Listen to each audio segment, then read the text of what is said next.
Hi, Dr. Fraser. Good afternoon. I'm Esha, a high school student who's interested in being a veterinarian.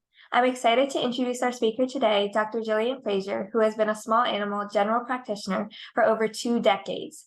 She currently is the Canine Health Program Manager at the Stanton Foundation in Cambridge, Massachusetts, but continues to fill in relief shifts at the animal hospital in the town where she lives. She is also enrolled at the FW Olin Graduate School of Business at Babson College with the goal of completing her MBA in 2026. Her greatest joy is being the mother of her 2 children, and she also really likes riding horses and going for long walks. I'm thrilled to welcome Dr. Fraser to the interview series on the careers of veterinarians. Thank you so much for chatting with me today. Thank you, Esha. I'm so happy to be here. Thank you for the invitation. So first, could you tell us about your work, and feel free to show any slides or images that you want. Certainly.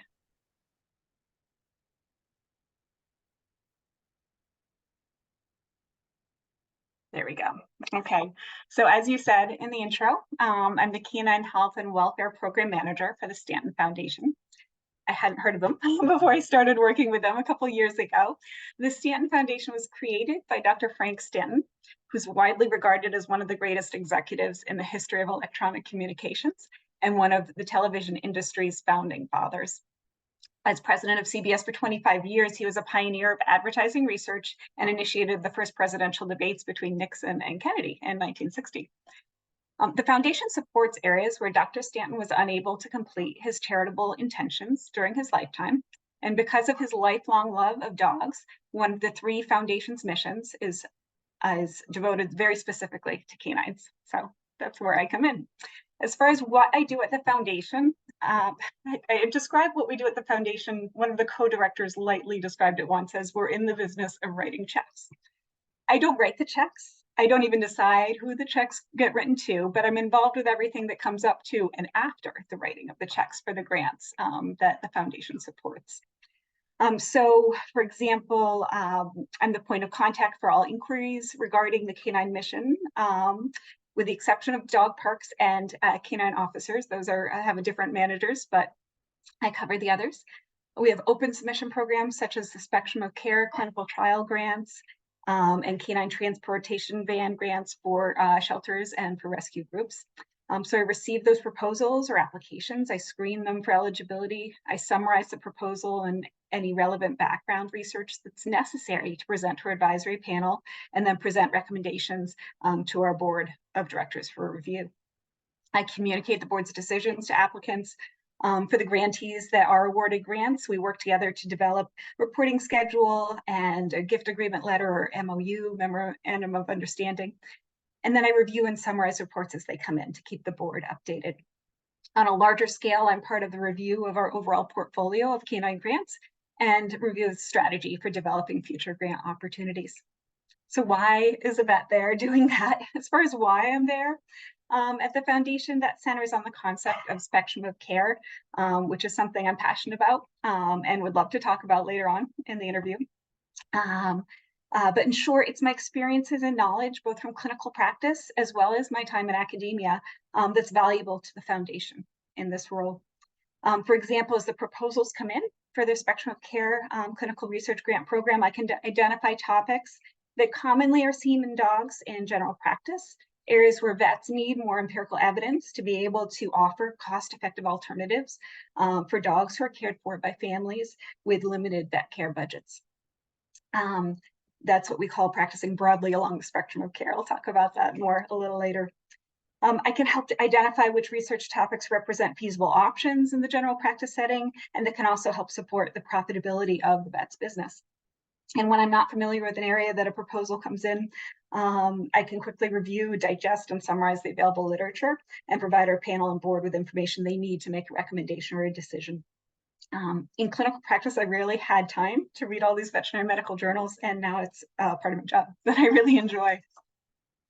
Side note, you mentioned that I'm a student at Babson as well. Side note is, because of this position, that I've also had the opportunity to go back to school.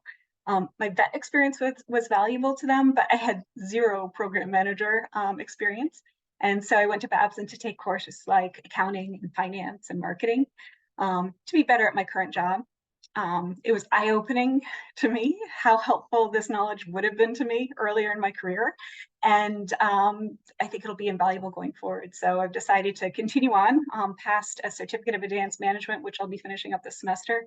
I've applied to continue on to get the full part-time MBA program, which I hope to be able to complete by 2026. So That's what I'm doing. incredible. That's incredible. Thank you so much for discussing about your work with us. It's very interesting, and it's very what you do is very important in making a positive impact on many animals and people. So next, could you share about your education, training, and career evolution? Absolutely. There we go. Okay. So starting off with education, my pathway to becoming a vet. A lot of vets will say that they always wanted to be a vet, but that's not where my story starts. I was always quite drawn to the medical field, and I always also loved animals, but I was quite allergic to most of them.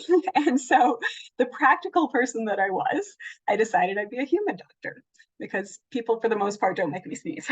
And so I started off my undergraduate years at Dartmouth College thinking I was pre-med. Initially, I declared as a biology major, modified later with psychology, just because I was really fascinated with the anatomy and physiology of the nervous system. And then I got really interested in cognition and studying like how we experience and learn and so on. So it was fun to sort of shape my undergraduate experience to my interest at that point. And it fit with pre-med, and little did I know how much it would fit with what I would do later on in my career as well. So because I was a dutiful pre-med, I started off shadowing an orthopedic surgeon at the medical center near our campus. And that really sealed the deal for me for the medical field. I loved the problem solving that happened with every patient, the steps in the puzzle from history to taking the physical exam to thinking through the differential diagnosis list and gathering more information with diagnostics and then developing a treatment plan. I knew I wanted to be a doctor, but like as time went on, I started questioning whether I wanted to be a doctor just for one species. I just couldn't pick that one species. Also, there was some comparative biology, comparative anatomy that we learned, and it just was like amazing to me. And I didn't want to limit myself to just the human. So I started shadowing a veterinarian as well at that point. And that was helpful to me to sort of be doing both, like to start looking at other things that I might want to do. So the second shadowing with the veterinarian was very important as I sort of changed my mind from pre-med to pre-vet. It also occurred to me that everything I was doing in my free time revolved around animals. So between the equestrian team and volunteering at the Humane Society, I was like, of course I want to be a vet. so my allergist was going to fire me as a patient, but off I went. Instead of taking the MCATs with the pre-meds, I took my GREs. I knew no other pre-vets at my school, so just sort of figured it out as I went. And because I was sort of late to the game, it meant that I needed to take a gap year. There were more prereqs for vet school than they were for med school, at least at that time it was, and I couldn't fit biochemistry. And the LSA in Spain, the language study abroad in Spain that I wanted to do as well. So I decided to take a gap year so that I could finish up. And that gap year, in addition to like being essential, because I had to finish up the prereqs, helped me to gain more veterinary clinical experience, which was important. That late in the game, I had a lot of animal experience with like, I had volunteered at the New England Aquarium. I had done some other, the horses were a big part of my life. So I had a lot of animal experience, but very little veterinary experience. So during that year, I worked at a vet clinic front desk and started training to assist in the rooms as well. And was actually in Australia because I had the opportunity to stay with family there as well. So it was great from the perspective of, I think it made my application more competitive because I had more experience. And it also gave me a chance to recharge, refresh my battery. By the time I came back and started vet school the next year at Tufts, I was like ready to go. And a lot of my classmates were exhausted having just come off their senior years. So a lot of people ask, do you recommend a gap year? And it really depends. It depends on the person and what you want to do with it, but it certainly can be a positive if you make the most of it. So where am I? Gap year. So gap year, and off I went to vet school. at vet school, I wasn't really sure what direction I wanted to go. I was keeping my options all open, knowing that my allergies might be an issue. Tried everything I could. I worked at the diagnostic labs thinking I might have to be a pathologist if my allergies are really bad. I volunteered for the neonatal team for the working with the horses. Some of my favorite memories were feeding the pigs early in the morning and driving the pelican down to the airports as soon as he was healthy enough to be transported and it was warm enough. We were transporting a pelican back to Florida. So it was hard to pick, but when I realized that my allergies weren't as bad as I was expecting, I decided I probably wanted to go in the direction of small animals. And at that point, I also thought that I wanted to specialize. The idea of knowing as much as I could about one thing was really appealing to me. So I applied for an internship and I matched at a program in New York City at the Animal Medical Center. That was an amazing year, exhausting and very stressful, but I would certainly do it again in a heartbeat for all the experience and confidence that it helped me gain. I wound up not pursuing a residency that year because I couldn't decide. I liked it all. And I had a lot of people tell me how important it is for specialists to have spent some time in general practice, sort of know what that's like and where you're referring from. And so that's what I decided to do. So that brings me to my next slide. I worked briefly at an emergency room outside Boston before moving back to New York to be with my future husband. And my first full-time job as a vet was at the VCA in Larchmont, New York. That's where I decided general practice was really what I wanted to do. I loved the focus on the whole patient. I loved the relationship I was building with the families, especially as time went on. I was there for a couple of years. I really felt like part of their team. and appointments are much easier once you already know the families and they know you and they trust you. But after 3 years, we moved to Massachusetts, and that's where we started our family. Northborough, Massachusetts, the VCA there, is where I've pretty much been ever since as far as clinical practice goes. As you can see on the slide, I had 2 major career shifts, but I have continued to do relief work there when I can. Last night was my last relief shift there, so that really became sort of my home base. I have to say, like, I can't always say that I always love my job. Being like really realistic for all the prevets out there and for the new grads out there too, like that's okay. That's like totally normal to be like, why am I doing this? This isn't quite what I expected. There were many times that I even doubted my career choice. But I do have to say it gets better. The work gets less stressful once you gain more confidence in clinical practice, and it does take some time to get there. My internship helped with that a lot, and then just like having a couple years under my belt, definitely things got less stressful. But even after that, after about 10 years in Northborough, I was needing a change. In retrospect, I was in the early stages of burnout, but we weren't really recognizing it as that or calling it that, naming it that back then. And I just was like, I need to do something different. For me, it was a frustration that I really wanted to be able to have a little bit more consistency with when I could get home or having the weekends off. I felt as my kids got older, I was missing more of the things that I wanted to do with them. And so I started looking around, started thinking about what are my other options. I had been doing some volunteer work at Tufts at Tech. Tufts at Tech is a veterinary clinic that operates out of Worcester Technical High School. And that's where vet students from Tufts and the veterinary assisting students from the high school work together to see patients who financially qualify for the subsidized prices there under the supervision of faculty and volunteer vets. So I spent some time there volunteering there, and it was through that connection there that I learned about a position at Becker College. And having realized how much I enjoyed the teaching part of volunteering at Tufts at Tech, as well as the teaching aspects of my job in clinical practice, and understanding that this position would have a little bit more sort of consistency as far as weekends off and having some more free time in the summer, I applied for the medical director position at the on-campus vet clinic at Becker College. And I got all the way through the final round of interviews, and I didn't get the job. And that really, really stung. It was really disappointing.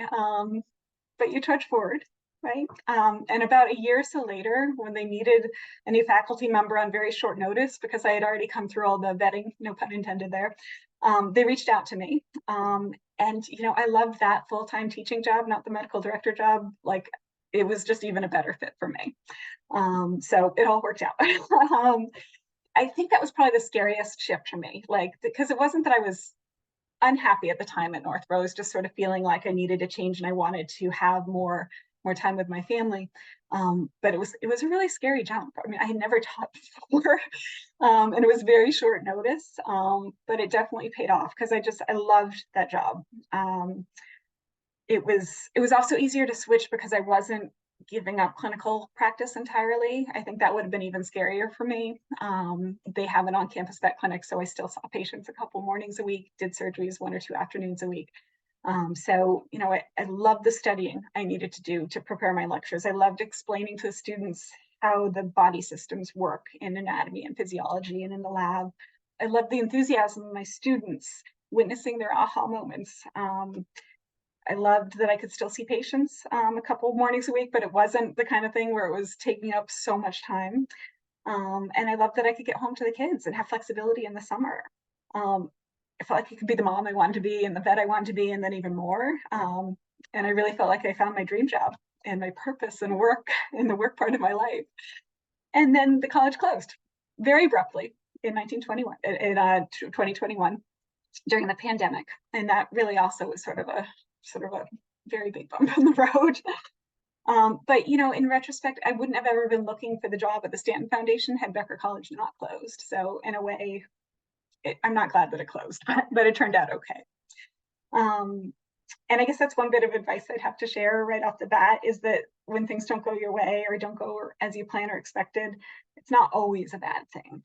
So hang in there and just keep your eyes open for opportunities that are a good fit. There are just so many directions a career in the veterinary profession can take you. So that's where my story brings me to the Stanton Foundation and Spectrum of Care. Somehow, after we wrapped up the semester at Becker with that abrupt closure, we got the students on their new paths, we got the animals that lived at the clinic to new homes. We had to close up the clinic, the actual vet clinic. And so we had to copy records and try to fill as many prescriptions as we could to get them through until they found a new vet. And this was in the middle of the pandemic too. So we were like handing things through the glass doors and kind of waving goodbye. And it just pained me so much to watch these clients walk away, knowing that a lot of them came to us at the clinic because of our low prices. Our prices were low because the vets there were teaching, so our salaries were being paid by our the tuition of the students, so we didn't have to charge as much to keep the business afloat there. And a lot of these clients I knew wouldn't qualify financially to go somewhere like Tufts at Tech, but I knew they certainly couldn't follow me back to my old hospital. They couldn't afford those prices there. And so there were a lot of things that were heavy on my heart at that point, but that was a big one of them, watching them walk away. So coincidentally, earlier in the year, I had signed up for a student alumni networking event, just through Tufts, just something that I like to do to try to support the alumni community and the students. But I signed up for the wrong networking event. It turned out I signed up for the alumni looking to hire or alumni looking for a job. But by the time I realized my mistake, I was looking for a job. So that was a good thing too. And so it was with my finance limited clients who I'd recently said goodbye to that were so heavy on my heart that I wound up in a Zoom chat room with the co-director of the Stanton Foundation. And they were looking for a vet to help them with their Spectrum of Care clinical research program, which aims to provide evidence for cost-effective diagnostic and treatment options for veterinarians to profitably offer their clients with limited budgets for veterinary care. And I was like, this is what the veterinary profession needs, and this is what I need. And so I jumped in.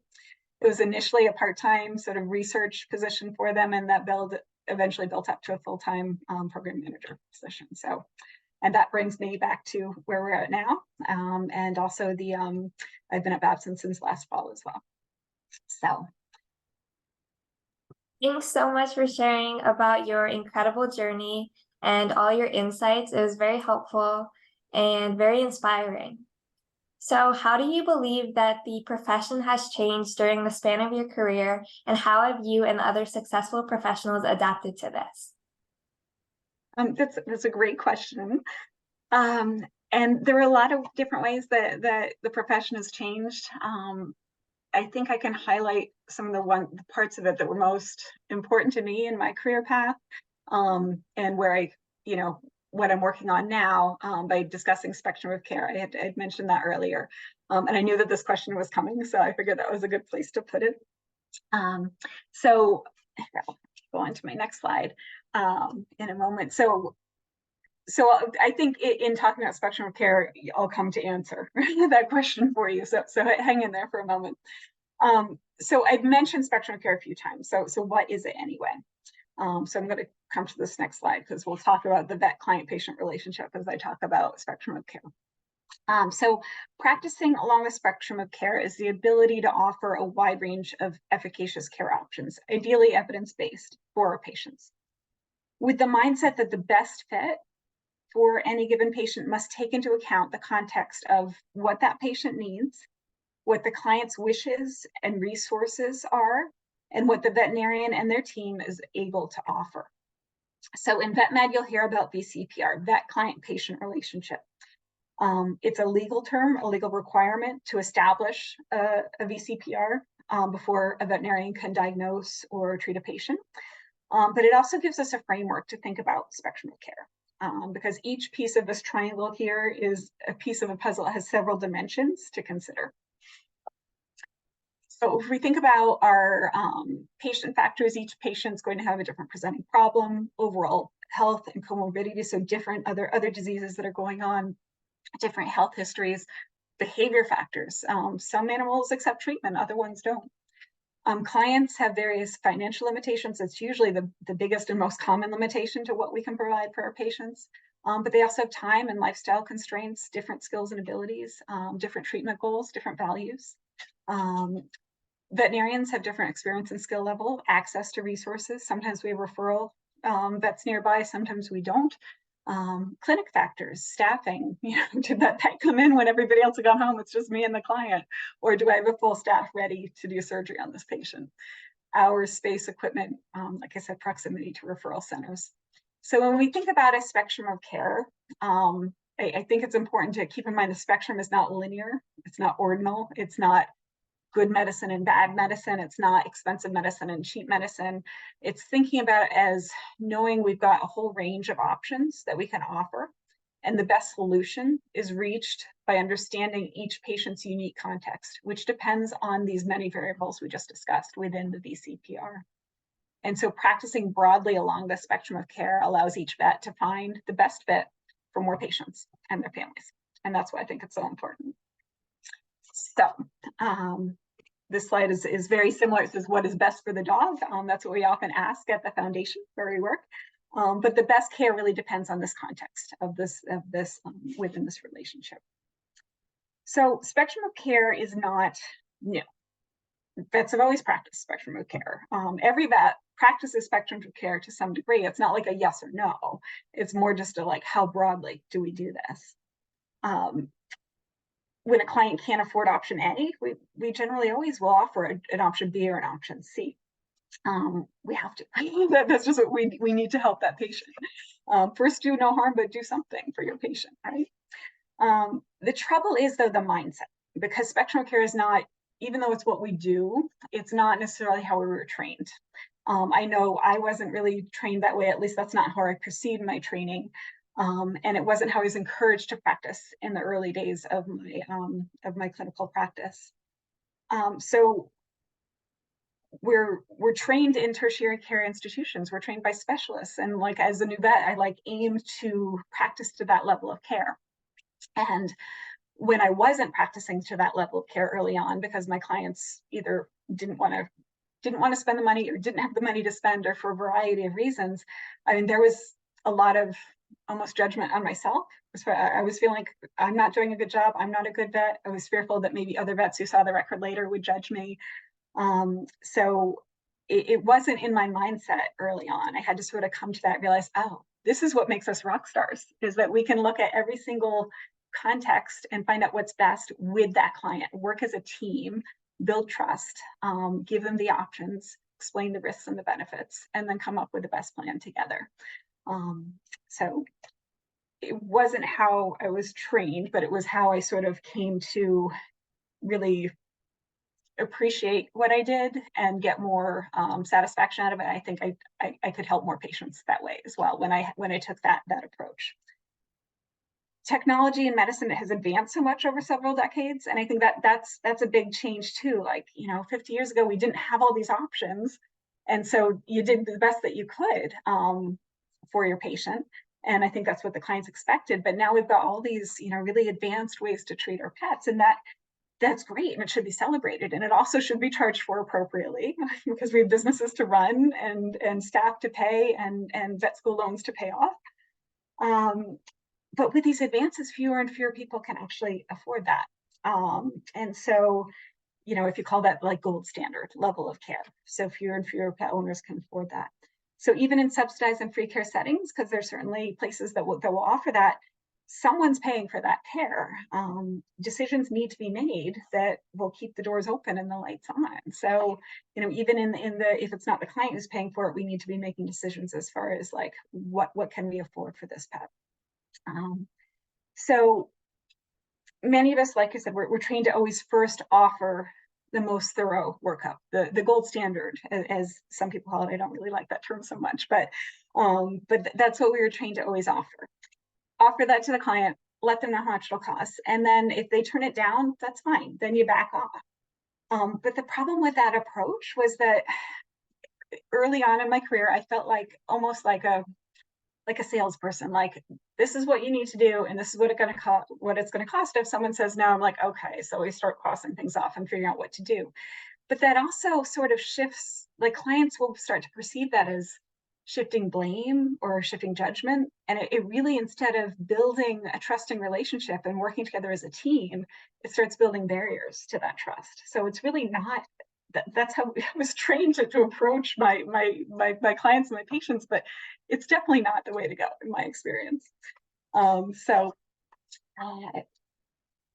Getting back on track again. So I think that this sort of accepting that the best plan for any given context in this unique situation, every single patient you have, it's going to be a unique situation.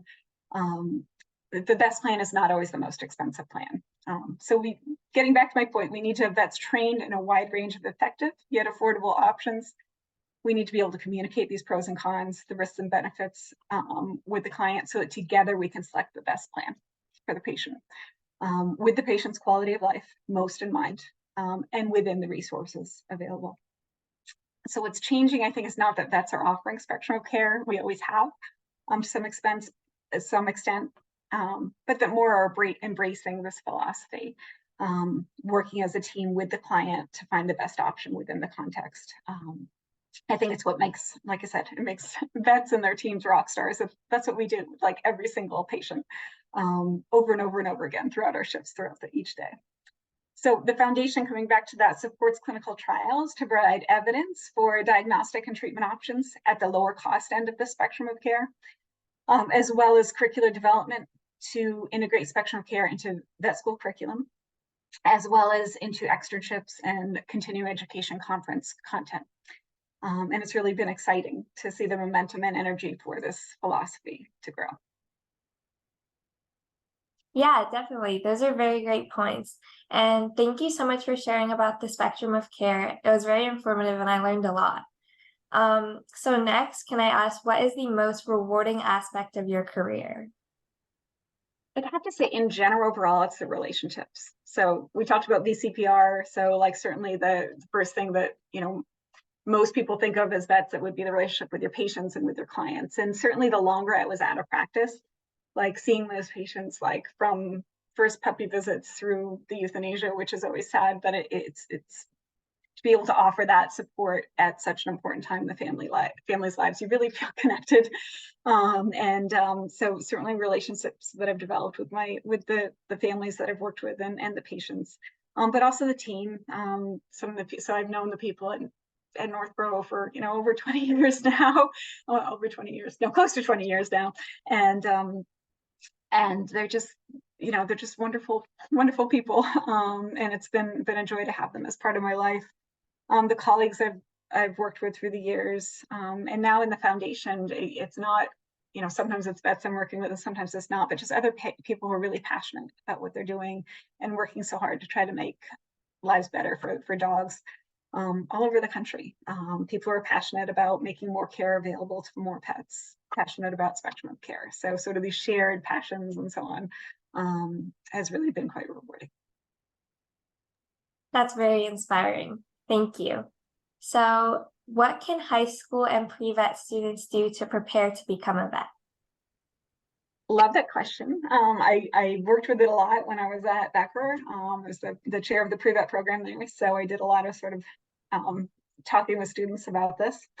I think it's important, like early on when you're thinking about that you might want to apply to vet school and become a vet, is to start.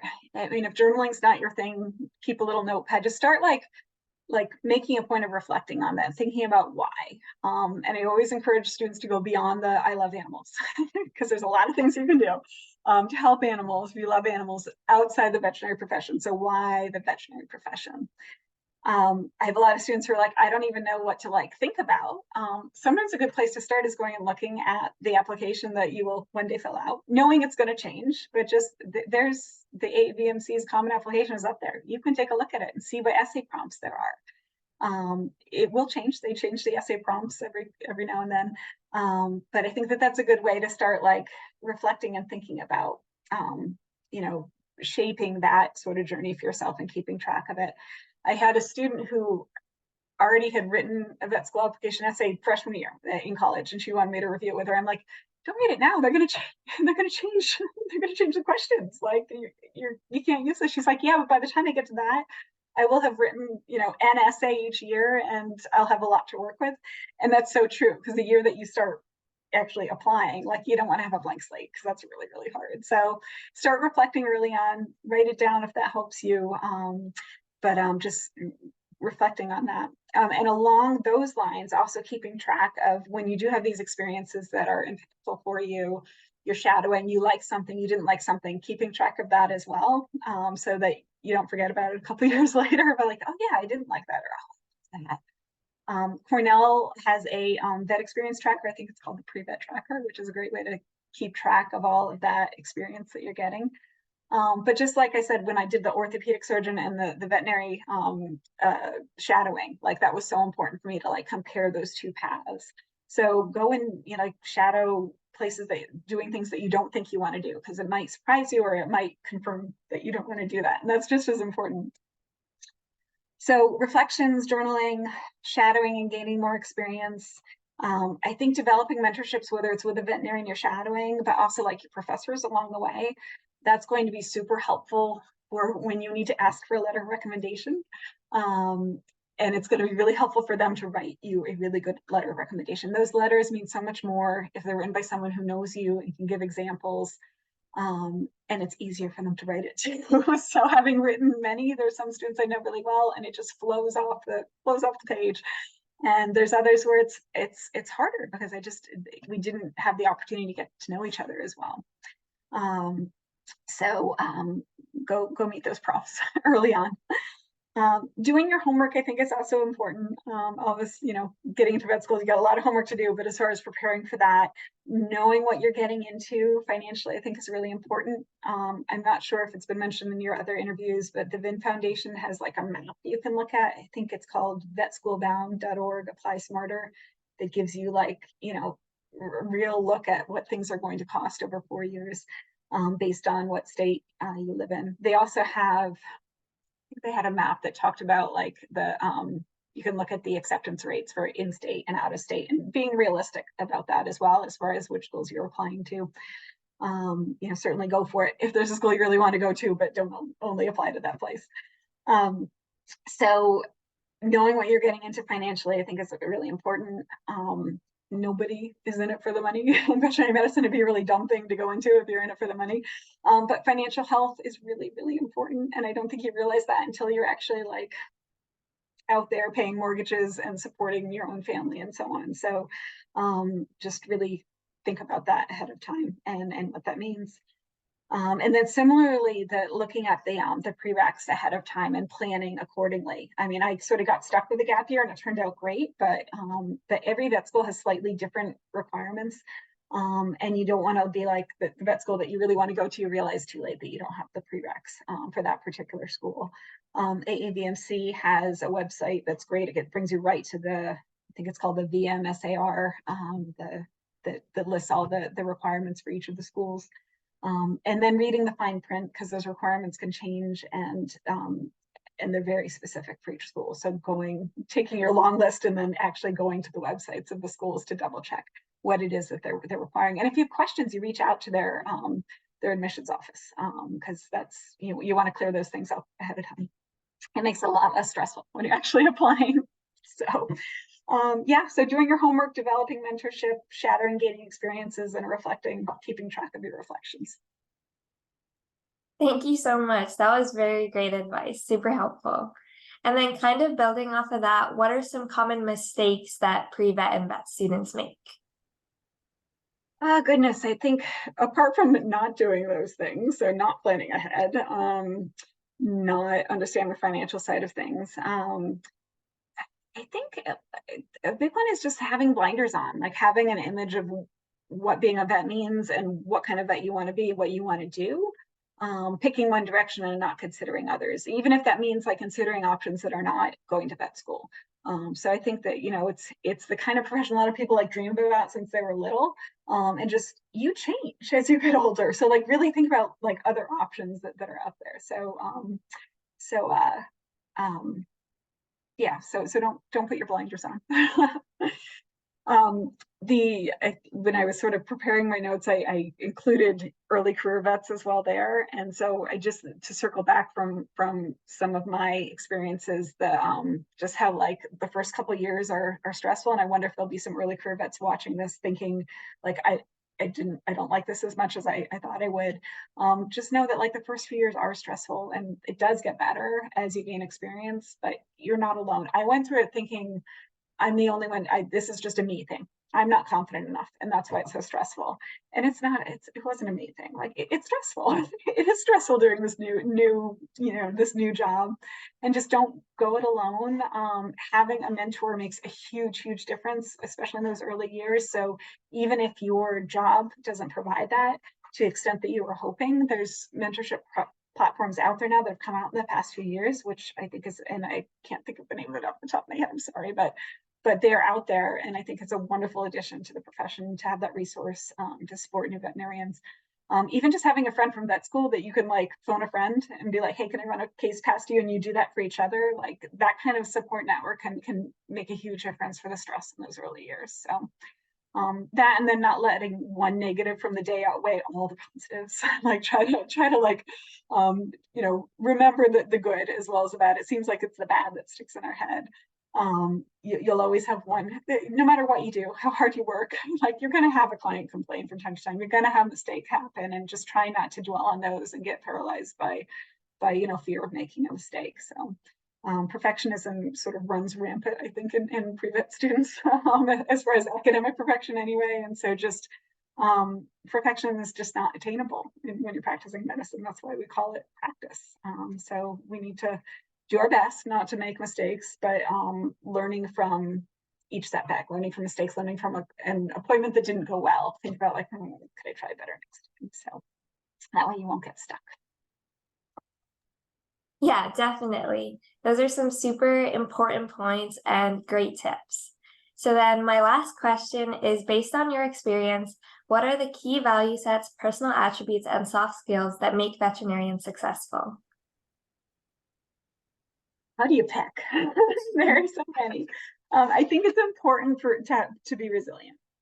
So like, because like during each shift, during each job you have, during vet school, so things aren't always going to go your way. Mistakes are going to happen, like I said. So keeping your chin up, learning from your mistakes, being kind to yourself, I think is an important piece of the puzzle there. Communications, written and oral, is essential. Like you can't like, especially like clinical practice, think about like all the different clients that you're talking to. Listening is super important. emotional intelligence and empathy as far as just sort of getting where that client is at and where they're coming from, because they won't always tell you. Sometimes you have to like kind of figure it out through the body language and through, you know, how things are going and checking back with them. Curiosity, like the desire to learn and improve. This is a lifelong learning kind of career. Creativity, you know, we are problem solving in every single, you know, little things like a little muzzles are sometimes hard to put on chihuahuas, and someone out there was like, oh, a Dunkin' Donuts coffee cup with the bottom cut out is perfect to go over that little chihuahua's face, and then they can't bite us, but they're not stressed out because they can breathe and they can still see. And so we have our coffee cup muzzles, and we use them on cats too. So it's like this creativity that we have to use because our patients are all sorts of different sizes and are trying to bite us. So creativity, problem solving, healthy boundaries and self-care. It's hard like to do that because we're always trying to like, we're in this because we want to take care of the animals and then take care of the clients and so on, but you got to put your own oxygen mask on first. You got to take care of yourself so you can take care of your patients and take care of your clients as well. So I think I'll just stop there. Okay, well, thank you so much. Those are definitely some very important skills needed for this profession. So thank you so much for chatting with me today and sharing your experience and insights as a veterinarian and then currently as the Canine Health Program Manager as well. And it's so inspiring to hear you talk about your career journey helping animals and people. And I wish you continued success in your career. Thank you, Esha. And the same to you.